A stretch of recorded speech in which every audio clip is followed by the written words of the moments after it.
Well, stick around because today we're going to talk about how you can launch a podcast and promote your work whilst also sharing your author journey with your target audience. And if you stick around until the end, I'm also going to share a tip on how you can become one of the top 1% of podcasters out there. Hello everyone and welcome back to my channel. My name is Natalie. I'm an author, growth marketer, and productivity expert, and I'm here to help you turn your author dreams into achievements, one story at a time. So podcasting is one of the most powerful tools if you want to reach an audience, because when you podcast, people will actually be listening to every word you say. They aren't as distracted as they are if they're looking on social media on the go and stuff like that. When you're listening to something, you usually immerse yourself and you're more concentrated, I would say. At least that's how I am when I'm listening to an audiobook or a podcast. You know, podcasting, it's not just for celebrities and famous people. It's for everyone to share their journey and teach others your experience. Because the thing is, you're probably at least a few steps ahead of someone else on a similar journey as you are. And those people those people, they want to learn from you. They want to see how you did what you did and learn from your, both the good stuff and your mistakes as well. And here's the thing, podcasting, it's not dead. It's not oversaturated yet. Did you know that podcasting has kept on growing? 2003, there were more than 450 million podcast listeners all over the world. So think about that. That's a lot of people who enjoy listening to podcasts. So if you're thinking about starting a podcast and you want to know how to do it, stick around because in this guide, I will teach you how you can do it. And as some background, I myself started a podcast called A Year of Writing, which is a solo podcast, but I actually stopped producing that one for now, put it on pause because I started another podcast with two writing friends of mine. That one is in Swedish. It's called The Writing Circle. That one is going quite well. So I'm going to keep on producing that podcast, not doing the solo podcast right now, because for me personally, YouTube is performing a lot better than my podcast did. So I have to be mindful of my time. But I'm so happy that I started my solo podcast because the learnings I had from starting that one, I took with me when I started a podcast together with my friends, which means that we don't have to do the same mistakes that I did myself when I launched my first podcast. So first things first, let's talk requirements. You know, starting a podcast, you don't need to have all the fancy stuff. It doesn't have to break your bank, but you do need a few things. And those are a microphone. So a good microphone or a decent microphone makes all of the difference. I did a lot of research before I started my first podcast just to see what kind of alternatives there were. Since I started, with a solo podcast and I also do YouTube videos and stuff like that, I figured that I could go with a bit of a cheaper microphone. I'm actually using this microphone for YouTube and I did as well for my solo podcast. It's very cheap and it works quite well. It's a huge difference from only using the built-in from my phone. So just make sure to, invest in a microphone, some sort of ones. There are a gazillion videos on different microphones here on YouTube. So watch them, do your research and see what your budget allows for, because you don't have to buy the fancy one. It's okay to just buy an okay one. And as your podcast grows, and if you find that podcasting is for you, then maybe you can invest in a more expensive one later. Headphones are also great to monitor your voice and to see so there aren't as much background noise and stuff like that. So investing in good headphones are really good if you want to start a podcast. And then you need to think about audio software. You can use Audacity or you can use Adobe Audition. I personally actually custom my podcasts and use the Premiere Pro for editing podcasts because I have the Adobe suite, and also I'm used to, when I started my first podcast, I did it as a video podcast. So I needed to, cut video as well. And I guess I just continued using the software that I'm most comfortable with. But if you don't have a license at Adobe, look at the other different options and just find one that suits your needs. And the last thing you need is, of course, like some sort of editing knowledge. And like, honestly, editing a podcast, it's not that hard, because at least if you listen to a lot of podcasts, you already know what makes a good podcast. And like, you need to cut away the M's and the and, the hesitation and stuff like that. So those are really great things. So there we have it. You have all the requirements. Now let's move on to the step-by-step guide on how to get started. The first thing that you need to do is to define your theme. Like, think about what your podcast should focus on. What's the niche that you want to break into, and do some research within that niche. What podcasts are there out there already within that theme? What are they doing that is good? And how do you fit in within this theme? What's the unique thing that you can bring into the table? So when I started this podcast together with my friends, all of us, we have different expertise within writing, and we come from like different points of views and different experience, which makes for a quite fun, dynamic podcast. I'm a marketing expert and have my productivity expertise. So, I always want to write fast. I always want to do marketing whilst writing, doing stuff like that. And one of them is a librarian. And she has this, like, she's really good at taking courses and learning things and like amping up, her own skill sets, which makes her a great teacher. She also has writing courses at the library, which is awesome because we can learn a lot from that. And the third one, she has this like beautiful language, and she just has this way with words. So she will also, she can teach you how to write great dialogue, how to put like colors on scenes and stuff that I may be too restless to notice that I didn't describe the scenery looks like. So that's really, really great. And I think that's what makes the podcast unique. The fact that the three of us actually like complement each other in skill set.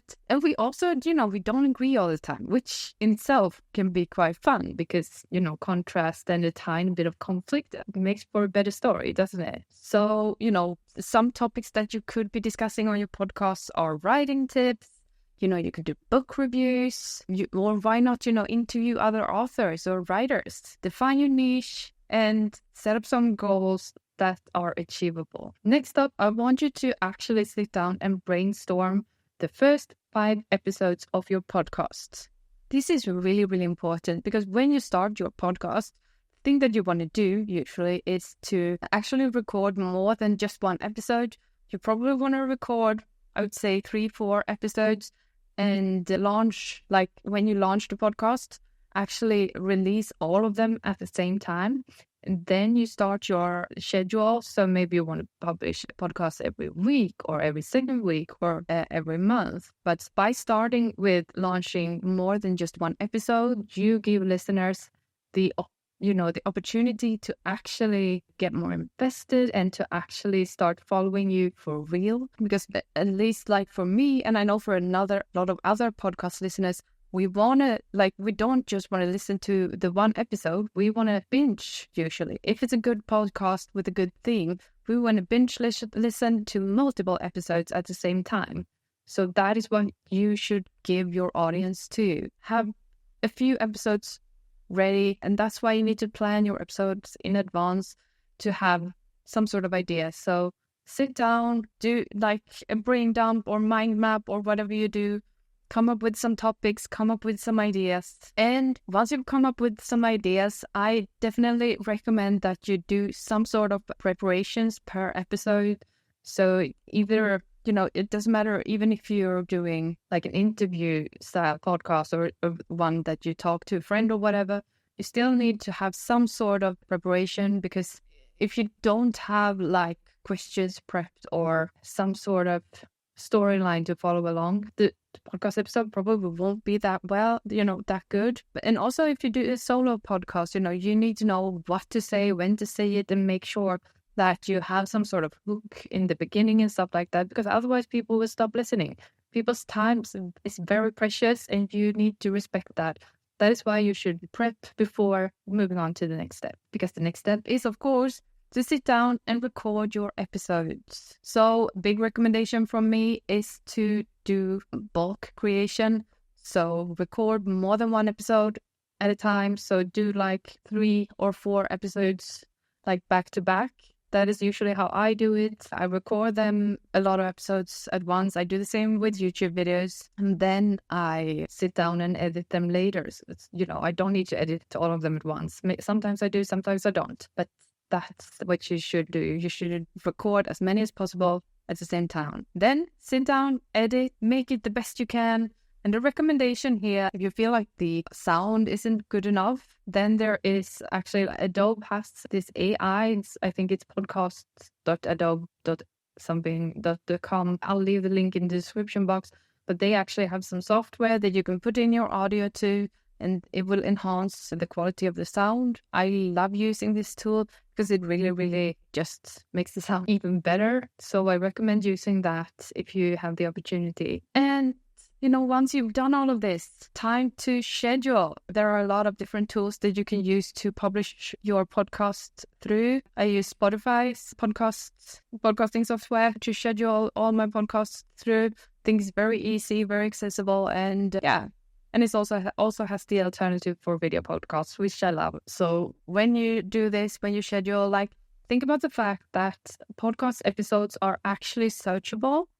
So if you want to have people searching for a specific topic that you're talking about, maybe there aren't as many people talking about the same thing. Think about the SEO aspect of the title of each episode, and also the things you put in the description box, because it does matter to make your podcast more findable. The same thing with the podcast name. Does it have to do with writing? Try to put something with writing or author in the name of the podcast, because as a listener, sometimes I will go on some podcast website or where I listen to my podcast, and I will just search for, I want to listen to an episode about writing a blurb or whatever. So I'll just search for that within the podcasts app. And sometimes I'll get a hit, sometimes I won't. But, I don't know. There are so many podcasts out there, so I don't know which one will have the answer to the question I'm looking for. And some tips and tricks for the best practice when it comes to podcasting that I've learned throughout the years is that consistency is key. So if you have, try to decide on a schedule that is sustainable for you, even if it is sometimes you'll think oh my God, just posting every second week. That is not very often, but it's better to have that schedule than to start missing episodes here and there, because your audience, it's like watching a TV series or something, and that the episode should come on Mondays. And if it doesn't show up, you'll stop watching it, because there's always something else out there on a similar topic or something else that is interesting. So try to be consistent in posting. Another thing that you can do is, of course, you have to promote your podcast, because otherwise people won't find it. Talk about it on your social media pages, promote it, I don't know, anywhere. I have a sticker on my backpack and on my computer with the podcast. I think here is one of them. So promote. And last but not least, stay true to your brand. Your author brand is what you stand for, and that has to shine through on your podcast as well, because this is another channel for you to market yourself and to build a brand. Remember that. Don't try to do crazy stuff just because it's cool and this is hot right now. No, if it's not on brand, then don't do it. And the next part that I wanted to talk about is troubleshooting. So, there might be problems sometimes with your podcast, and then you need to start troubleshooting. Some common issues are, of course, the audio quality. And if you notice that there's background noise, consider using some sort of noise reduction or using some sort of software to isolate it out. I already talked about the one that Adobe has. I think it's brilliant for that. So yeah, and technical glitches can also be such a pain. So remember to save your work frequently so that your software doesn't crash. When you have to start over and you've been working for something for hours, it's so frustrating. And negative feedback is also something that you may encounter, especially if your podcast starts, hitting it off and starts becoming big. the thing is, not everyone is going to like your podcast because not everyone is the target audience for your podcast.